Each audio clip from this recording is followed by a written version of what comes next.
Today, 73% of the female labor force in India are illiterate or educated only up to primary level. And this figure just shows you how much, why domestic work is such an important profession. Because those with very little education have no other options but to enter the labor market through very low skilled or occupation like domestic work, where it doesn't require high skills or education.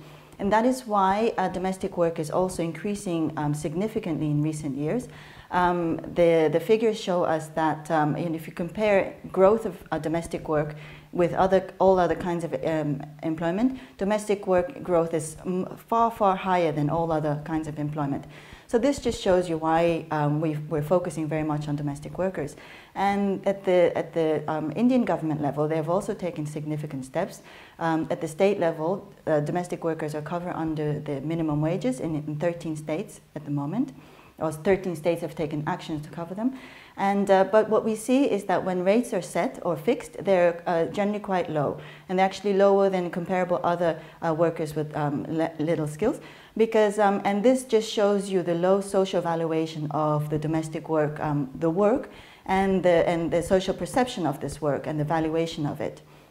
And if you also see, all the skills are considered, there is unskilled category, and it's even outside of the unskilled categories. But if you look at the tasks that they're supposed to perform, it also includes things like cooking. Now, if you do cooking at a restaurant, it's considered a high skill. But if you do it at the household, the skills are not even recognized. So this is the kind of social valuation of the domestic workers' skills that we see. And this is also partly the fact that if we ask the question, well, who's going to do the job if domestic workers weren't there?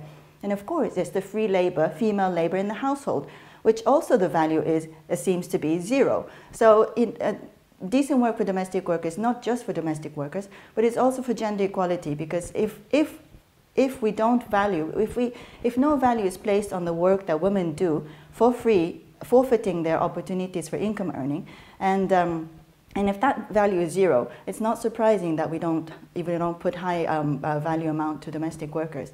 So this is a very important perspective from a gender point of view.